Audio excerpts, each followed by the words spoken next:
چور کو پکڑنے کے بعد 15 نمبر پر کال کی، پولیس کے جوان بھی موقع پر آ گئے۔ اب مسئلہ یہ ہے، اس وقت سے میں تھوڑا سا پریشان ہوں۔ پریشانی یہ ہے کہ جیسے ہی چور ٹوٹیاں اتارنے کے لیے مسجد میں آیا، ہو سکتا ہے اس نے ساری ٹوٹیاں اتارنے کا ارادہ کیا ہو، مگر ابھی پہلی ٹوٹی اتاری تھی کہ ہمیں پتہ چل گیا اور ہم نے موقع پر اسے پکڑ لیا۔ اب پکڑنے کے بعد جب 15 نمبر پہ کال کی، پولیس کے جوان بھی موقع پر تشریف لے آئے۔ اب جو پریشانی والا معاملہ ہے وہ یہ ہے، نقصان ہوتا ہے، وہ اللہ کے گھر مسجد کا نقصان ہو، کسی کے گھر کا ذاتی نقصان ہو، یا جو سرکاری پراپرٹیز ہوتی ہیں، یا یہ جو جنگلے وغیرہ لگے ہوتے ہیں، یا کسی نے جو ہے وہ مسافروں کے لیے، آنے جانے والوں کے لیے کولر کا انتظام کیا ہوتا ہے گرمیوں کے اندر ٹھنڈے پانی کے لیے، یا دیگر کوئی بھی۔ مگر جب پولیس والوں نے پوچھ گچھ کی اور ہم نے جب سوال جواب کیے تو وہ جو ٹوٹیاں اتارنے والا تھا اس کی جیب سے ٹیکے نکلے، وہ نشئی تھا، ٹیکے لگانے والا۔ اب پولیس والے بھی یہی کہتے کہ بھائی اب ہم اس کا کیا کریں، یہ تو نشئی ہے۔ ایک پل کے لیے آپ غور کریے گا، اگر یہ نشئی ہے تو بھائی اس کے نشے کی وجہ سے یہ جس کا جب چاہے جیسے چاہے نقصان کرتا جائے، اس کو کوئی پوچھنے والا نہیں ہے۔ نشئی ہونے کے بعد بندہ ہر طرح کا جرم کرنے کی بندے کو سند مل جاتی ہے کہ بھائی میں نشئی ہوں، تو ٹھیک ہے، باصیت انسان ہونے کے ناطے ہمیں مطلب یہ کوئی اچھا کام نہیں ہے، مگر جس کا نقصان ہوا ہے، یہ مسجد کا نقصان ہے، کسی کے ذاتی گھر کا نقصان ہو یا گلی محلے کے اندر، یا آپ نے دیکھا ہے کہ یہ جو پلیں وغیرہ بنی ہوتی ہیں وہاں پہ جو ہے یہ جنگلے لگے ہوتے ہیں، اس طرح کے کئی خبیث قسم کے لوگ جو ہے وہ جنگلے توڑتے ہیں، حالانکہ سرکاری فنڈ سے بنتے ہیں، اور کئی لوگوں نے اپنے گھروں کے باہر جو وہ گھاس وغیرہ لگائی ہوتی ہے وہاں پہ جنگلے وغیرہ لگائے ہوتے ہیں، یا دیگر جتنے بھی کوئی نقصان کرتے ہیں۔ تو بھئی اگر ٹھیک ٹھاک بندہ تو نقصان کرے تو اس کو تو بندہ پوچھے۔ اب پھر اس کا یہ جو نشئی قسم کے لوگ ہوتے ہیں ان کا والی وارث ہی کوئی نہیں بنتا، بس یہ صرف نشئی ہونے کی وجہ سے چھوٹ جاتے ہیں۔ پولیس والے اگر لے بھی جائیں تو باہر جا کے جو ہے نا مطلب چھوڑ دیں گے کہ بھئی ہم نے اپنے پیٹے تھوڑا ڈالنا ہے، ہم کیا کریں گے اگر خدا نہ خواستہ وہاں پہ تھانے کے اندر اس کو کچھ ہو گیا۔ اور پھر ابھی ہمارے ہاں ادھر ایک انسپیکٹر جو ہے وہ ریٹائر ہوا زور کے وقت، اس کو بھی یہ بات بتائی، انہوں نے کہا جی آپ مجھے بلا لیتے، میں نے کہا جی پولیس والے آئے تھے، وہ کہتے جی اس کو کہتے جی معافی مانگے، مجھے کہتے جی آپ اس کو معاف کر دیں، معاملہ رفع۔ تو میں نے کہا جی ہم نے آپ کو بلایا، آپ اس کو لے جائیں، بس دوبارہ ہمیں یہ نظر نہیں آنا چاہیے۔ ابھی اس کا کوئی وارث نہیں ہے۔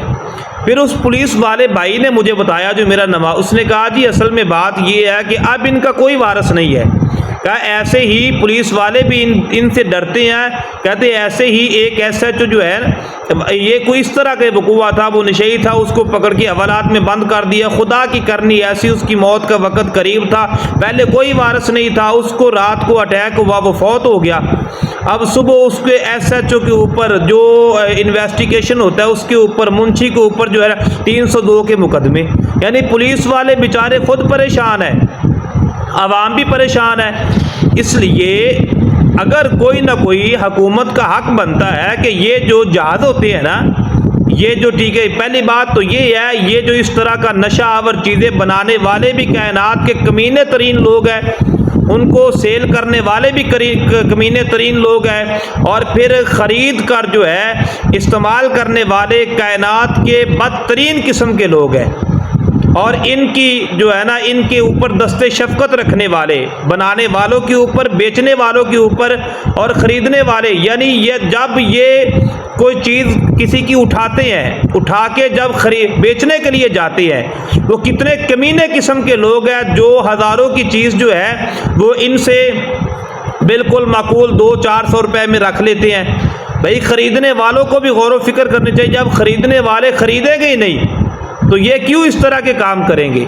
اور جب نشہ بنانے والے بنائیں گے نہیں، نشہ بیچنے والے وہ کمینے قسم کے لوگ، اللہ ان کی نسلوں کو تباہ و برباد کرے، جنہوں نے جو ہے وہ صرف اپنا پیٹ بھرنے کے لیے دنیا کی یہ جو دولت کی آگ ہے نا، اس سے کئی ماؤں کے بیٹے جو ہے نا انہوں نے برباد کر کے رکھ دیے ہیں۔ اب پھر ظاہری بات ہے وہ پریشانی کے عالم کے اندر انہوں نے کچھ نہ کچھ تو کرنا ہی ہے نا۔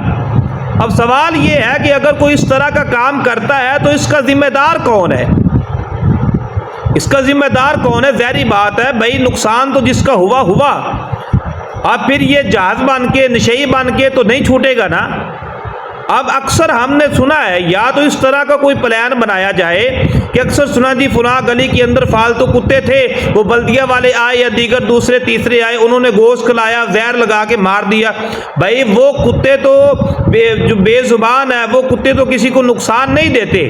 بھائی جب ان کتوں کو جو ہے وہ لوگوں کی وجہ سے لوگوں کی تکلیف کو دور کرنے کے لیے مارا جاتا ہے تو جی اس طرح کے بالکل آخری لمحات کے اندر ہوتے ہیں، بھائی اگر تو ان کا علاج ممکن ہے تو علاج کروایا جائے، ورنہ یہ جو نسور قسم کے لوگ ہیں جو اپنے نشے کی عالم کے اندر اپنے نشے کو پورا کرنے کے لیے لوگوں کا نقصان کرتے ہیں، اللہ کے گھروں کا نقصان کرتے ہیں، لوگوں کے گھروں کا نقصان کرتے ہیں، اور جو سرکاری عمارتیں ہیں اور جو سرکاری یعنی ان کو اپنا نشہ پورا کرنے کے لیے جس طرح کا بھی حربہ استعمال کرنا پڑے ان کو کوئی پرواہ نہیں ہے۔ تو اگر بے زبان کتوں کو یعنی لوگوں کی حفاظت کے لیے اگر ان کو زہر دینا، ان کو مارنا جائز ہے، تو یہ جو انسانی شکل کے اندر کتے جو ہیں یہ جناب نہ مسجدوں کی ٹوٹیاں محفوظ ہے، نہ گلیوں کے اندر لگے ہوئے جو پانی والے کولر ہے وہ محفوظ ہے، نہ سڑکوں کے اوپر لگے ہوئے جنگلے محفوظ ہیں، تو یہ ان کمینوں کو بھی لگام ڈالنی چاہیے نا۔ ان کو بھی جو ہے مطلب میں کہتا ہوں کہ ان کو اگر کوئی اس طرح کا کام کرے تو اس کو اگر تو اس کا علاج ممکن ہے تو ٹھیک ہے، نہیں تو کئی اور بھی مارتی ہیں نا لوگ، تو بھائی ان کو ویسے اللہ کے سپرد کر دیا جائے تاکہ لوگوں کی تو جان بچی رہے نا۔ اب ہم بھائی کس سے جو اپنے آپ کو بچا کے رکھیں، یہ تھوڑا سا جو ہے نا اس طرف حکومت پنجاب کا حق بنتا ہے غور و فکر کرے۔ ہمارے بچے ہاتھ میں پیسے لے کے جا رہے ہوں، گلی میں وہ جا نہیں سکتے، گلی مسجد کے غلے محفوظ نہیں ہے، مسجد کی ٹوٹیاں محفوظ نہیں ہے، آپ کسی جگہ پہ جائیں جو ہے نا مطلب وہاں پہ واش روموں کی ٹوٹیاں محفوظ نہیں ہے، اور جو ہے نا گلیوں کے اندر لگے ہوئے کولر محفوظ نہیں ہے، گلیوں کے اندر لگے ہوئے لوگوں نے جو اپنے گھروں کے باہر جو ہے نا لون وغیرہ بنایا ہوتا ہے، جنگلے وغیرہ لگائے ہوتے ہیں وہ محفوظ نہیں ہے، یہاں تک کہ گلیوں کے اندر لگے ہوئے بلب محفوظ نہیں ہے۔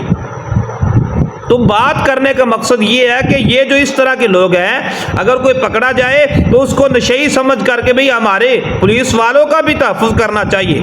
پولیس والوں کو کوئی تو جو ہے وہ اختیار دینا چاہیے نا کہ اگر اس طرح کا کوئی گھٹیا قسم کے لوگ پکڑے جائیں تو ان کے ساتھ کس طرح نپٹنا ہے۔ اب ظاہری بات ہے وہ یہاں سے لے کے چلے گئے، ان کی حالت بتا رہی تھی کہ ہو سکتا ہے کہ وہ تھانہ جانے سے پہلے جو ہے نا مطلب وہ وہاں پہ چھوڑ دے، کیونکہ اس کی جیب میں نہ کوئی پیسہ تھا، ٹیکے تھے دو، وہ ٹیکے دے کے ان کا یہ جو نشئی ہے ہم اس کا کیا کریں گے، ہم نے کوئی اپنی جان پہ تھوڑا جو ہے نا اس کو لینا ہے کہ جناب والی خدا نہ خواستہ اس کو کچھ ہو جائے تو بعد میں ہم جو ہے نا ہمیں علیحدہ مصیبت میں پڑ جائیں گے ہم۔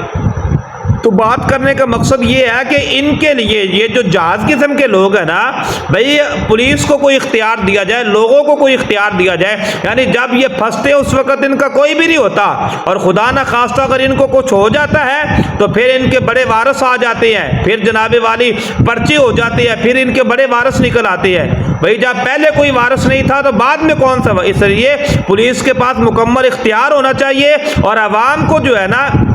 یہ میسج ہونا چاہیے عوام کی طرف کہ اگر خدا نہ خواستہ کوئی بھی اس طرح کا کام کرتا ہوا آپ کو نظر آئے، آپ نے ظلم و جبر زیادتی نہیں کرنی، بلکہ آپ نے 15 پہ کال کر کے آپ نے پولیس کے حوالے کر دینا۔ پولیس کا بھی آگے پھر پولیس والوں کے پاس اختیار ہوگا تو وہ کی بات کرے نا،